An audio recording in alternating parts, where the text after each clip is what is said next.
Apa semua? Abang Azhar. Bismillahirrahmanirrahim. Assalamualaikum warahmatullahi wabarakatuh. Waalaikumsalam. Kita teruskan dengan pembentangan yang keempat. Kajian sama iaitu membalik fiqh Quran. Seterusnya Salah kod. ada kami Salah kod. tak apa, ini kita perlukan Adilah Nasiha, Ifa Nadira dan Fadila. Okey, sama je. Ceria kan? Okey, seterusnya Dia kan nampak macam nak perempuan. apa yang kami akan bincangkan adalah definisi hafazan dan nanti kelebihan hafazan Al-Quran, adab hamalah Al-Quran dan kaedah menghafaz serta cara memelihara hafazan. Okey, seterusnya kita pergi dulu kepada konsep ataupun definisi hafazan. Okey, hafazan adalah proses yang digunakan untuk menyimpan pengetahuan. Kalau kita hafal lagu tu bukan inilah bukan hafazan, namanya kan kita pengetahuan macam ayat Quran lah. Menghafaz memerlukan sesuatu kekuatan fikiran pada orang yang melakukannya. Sebab apa? Sebab kita nak hafaz untuk jangka masa, untuk simpan jangka masa yang panjang.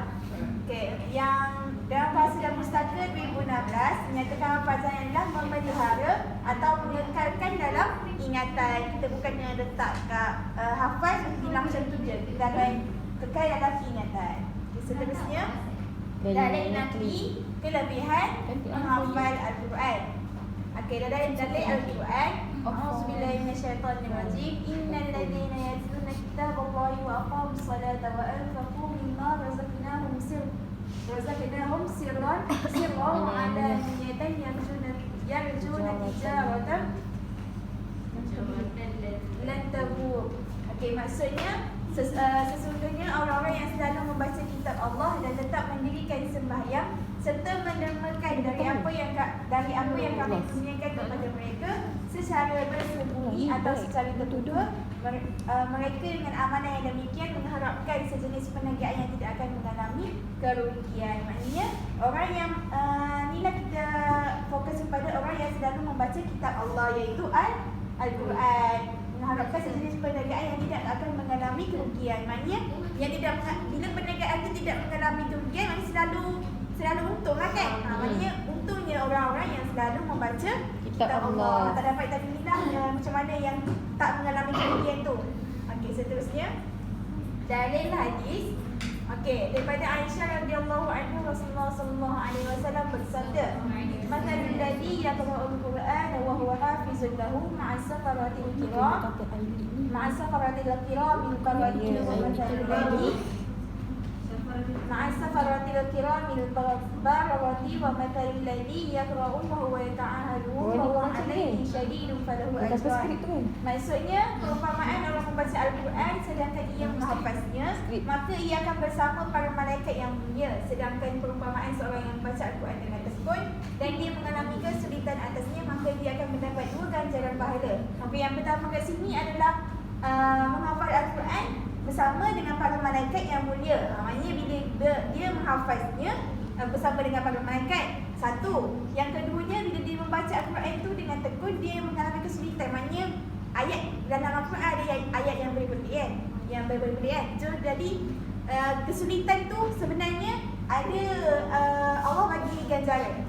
Maknanya dari segi ganjaran pahala. Maknanya berlipat ganda lah ganjaran pahala dia. Satu, dia menghafal. Satu lagi dia mengalami kesulitan, dia pun dapat pahala. Sebab nampaklah kesukaran nak menghafal tu. Kesungguhan. Seterusnya Kesungguhan. okey, adab menghafal Al-Quran. Seterusnya kita tengok kepada adab menghafaz Al-Quran. Yang pertama ni okey. Kita daripada sebuah hadis yang bermaksud sesungguhnya setiap amalan berdasarkan niat dan sesungguhnya setiap orang mengikut apa yang dia niat. Maka sesiapa yang hijrahnya kepada Allah dan Rasulnya, maka hijrahnya kepada Allah dan Rasulnya. Dan siapa yang hijrahnya kerana dunia untuk ia dapatinya atau perempuan untuk dikahwininya, maka hijrahnya mengikut apa yang hijrah kepadanya. So, apa-apa pun yang kita buat, niat kita kena betul. Lagi-lagi dalam apa usaha kita nak menghafaz Al-Quran ni kan. Kalau niat kita betul, insya-Allah Allah akan mudahkan langkah kita yang seterusnya. Jadi niat ni adalah asas utama yang kita kena bagi dulu sebelum kita pergi pada proses yang seterusnya. Okey, yang kedua, waktu dan tempat.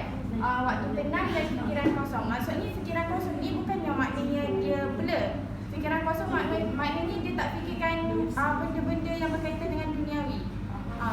Bila dah fikiran kosong tu baru senang dia nak masukkan ataupun nak bagi input Al-Quran dalam fikiran dia. Okay, sebelum tidur.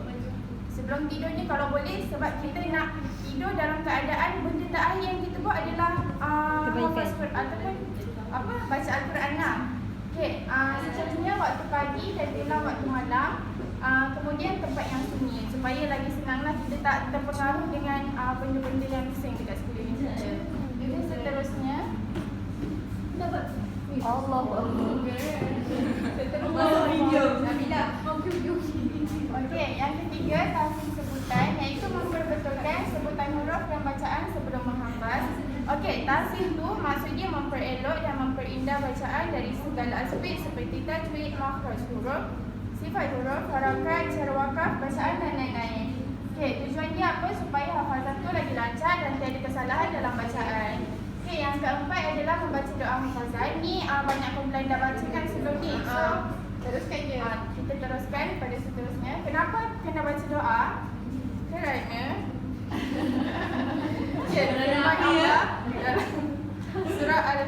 surah Ghafir ayat 60 yang bermaksud berdoalah kamu kepadaku dan saya aku perkenankan doa permohonan kamu. Okey, kalau kita berdoa kepada Allah, Allah pasti akan kabulkan, tapi melalui 3 cara, iaitu Allah memang kabulkanlah. Yang kedua sekarang, yang kedua Allah kabulkan tapi nanti Allah tangguh dulu, ataupun yang ketiga Allah tak kabulkan tapi Allah bagi yang lagi baik untuk kita. Okey, seterusnya yang kelima, memahami makna Al-Quran. Surah As-Sad ayat 29 yang bermaksud tak ada maksud baca. Kitab yang kami turunkannya kepada kalian dengan penuh keberkatan supaya manusia menghayati ayat-ayatnya dan supaya golongan yang berfikir dapat mengambil pengajaran. Okay, maksudnya kalau kita faham makna, kat sini ada. Dalam surah Al-Anbiya ayat 10 Allah berfirman yang bermaksud, sesungguhnya kami telah menurunkan kepada kamu sebuah kitab, iaitu Al-Quran, yang mengandungi perkara yang menimbulkan sebutan baik dan kelebihan untuk kamu. Maka mengapa kamu tidak memahaminya? Okey, maksudnya kat sini pun Allah ada berfirman tentang kenapa kamu tidak memahaminya. Sedangkan daripada isi kandungan Al-Quran tu banyak pengajaran yang kita boleh ambil, yang kita boleh jadikan panduan dalam kehidupan kita. Okey, yang keenam, penggunaan mushaf yang sama memudahkan penghafaz untuk menghafaz dengan tepat dan lancar. Sebab ada orang cara dia menghafaz adalah melalui visual ataupun dia hafal kedudukan ayat-ayat. Tu kan? Betul. So kalau kita guna Al-Quran yang sama, mungkin kita ada catatan sendiri dekat ayat tu macam tu lah. Okay,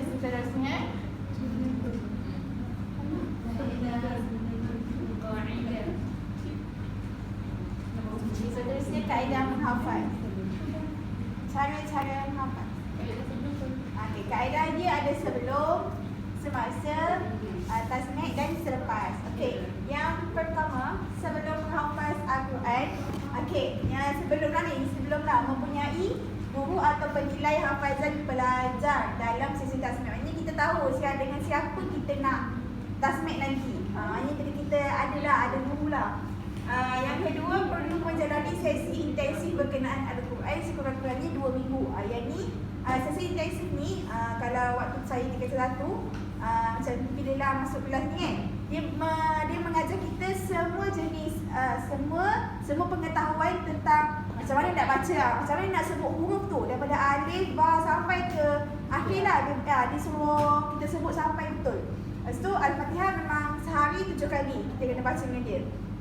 Ini dalam intensif kelas intensif ni dia banyakkan lagi macam mana nak baca dengan betul, tajwid, makhraj. Okey, sekurang-kurangnya 2 minggu. Yang ketiga, menggunakan mazhab yang sama sehingga khatam. Macam tadi lah kan, sebab kita mudah ingat kedudukan, ayat mana kita baca. Dibolehkan melihat tafsir Al-Quran sebab disebabkan itulah kita kena baca Al-Quran sampai kita tahu makna. Sebab bila kita lupa, orang boleh ingatkan kita tentang terjemahan dia. Terjemahan dia kita boleh terjemahkan dia dalam bahasa Al-Quran.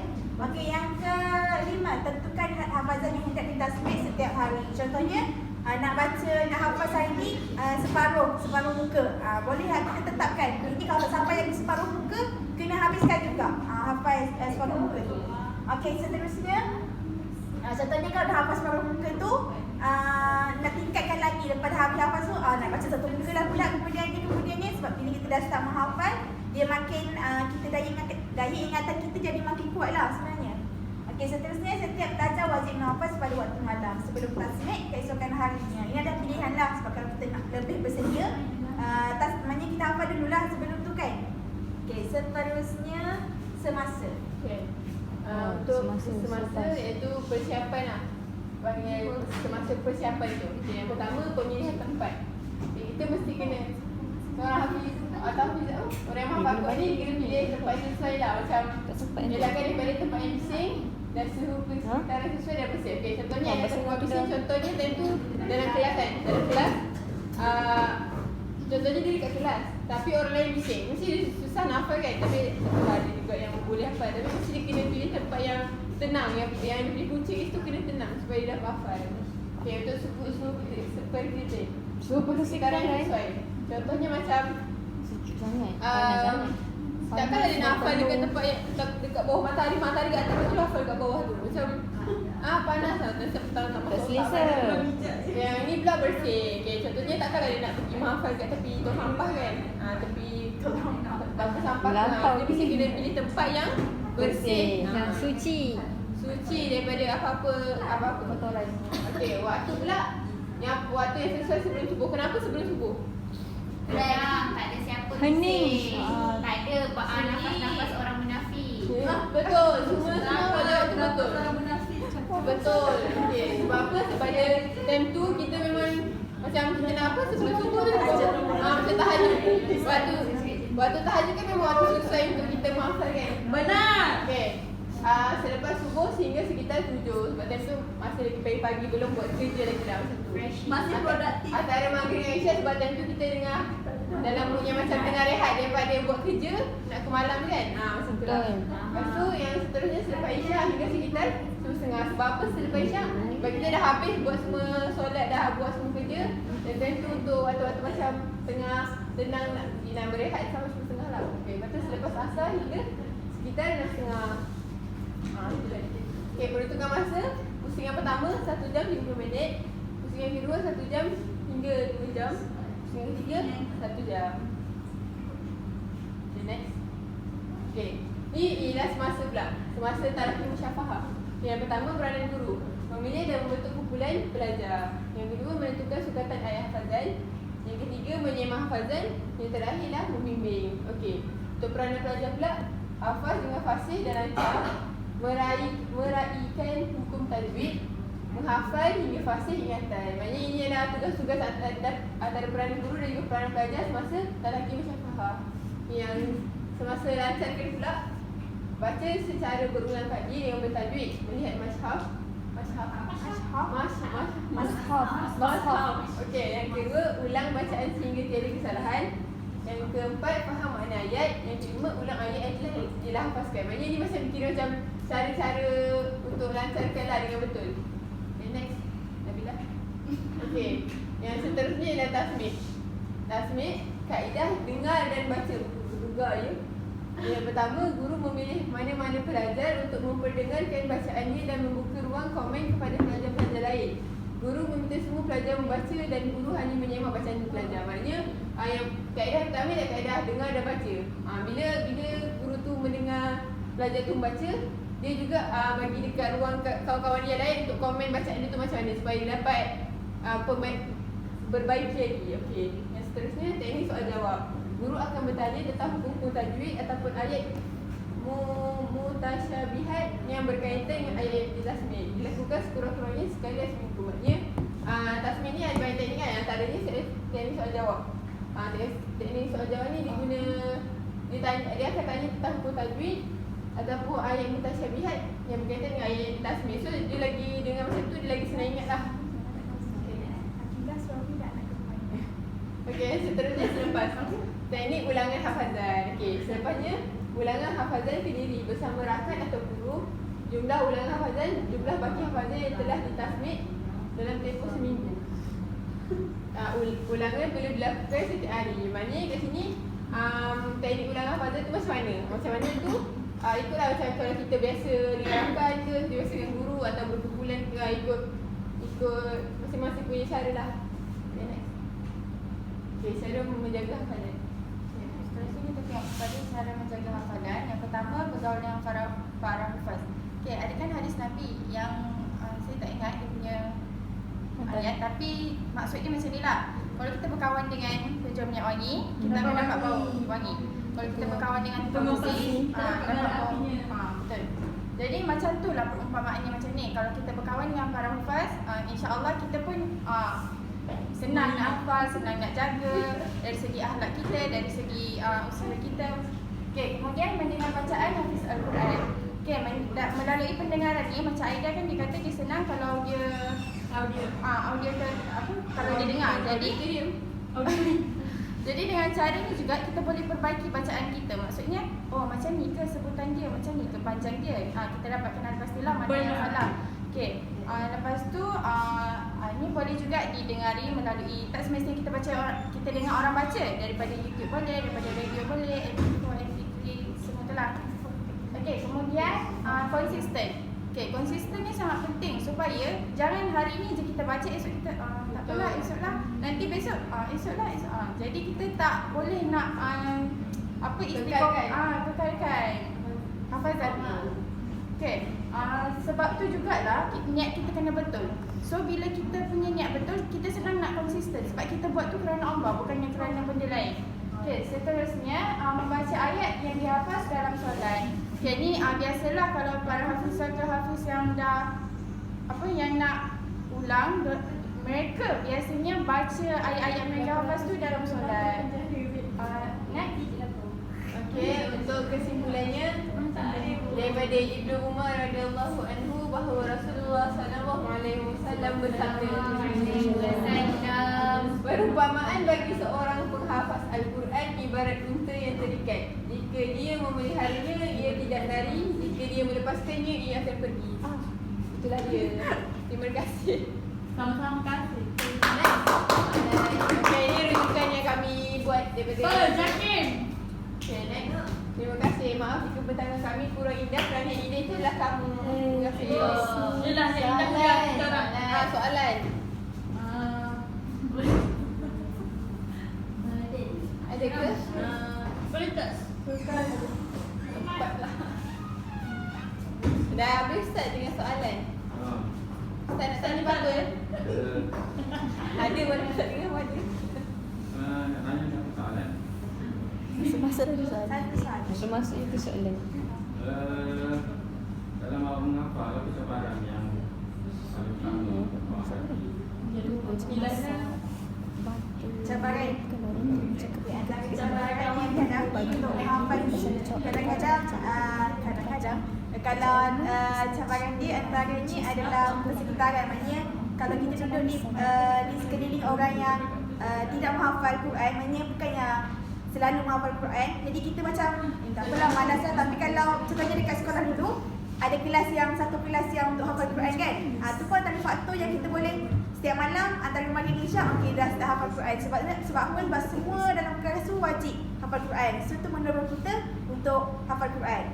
Okey, waktu yang kedua untuk kita hafal tu susahnya dari segi sebutan. Sebab apa? Dalam ayat Al-Quran ada ayat yang berbelit-belit. Tu menyebabkan kita susah sikit lah nak hafalnya. Dan dari segi nak ingat maksud dia lagi, nak ingat ayat dia lagi, yang tu yang menyebabkan lah. Lepas tu macam jadi terus tak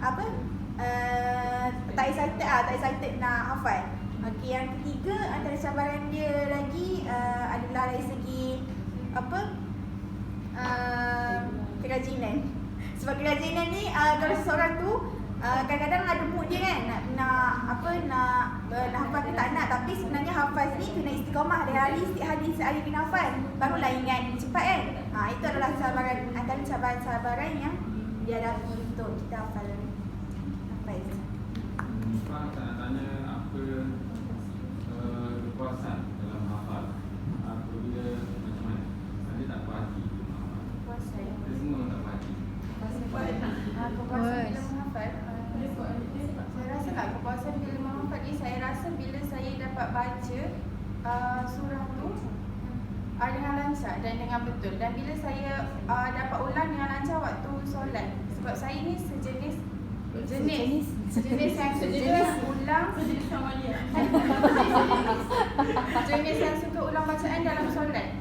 Maksudnya tak adalah. Maksudnya untuk sebab kalau waktu-waktu lain saya rasa macam malasnya, tak ada duduk, malas nak baca lah macam tu lah. Jadi saya suka baca masa solat. Jadi tu adalah satu kepuasan untuk saya. Solehannya. Okey, Solehannya. jelas ada yang dua soalan. Okey. Ada lagi. Ketiga lagi. Alhamdulillah.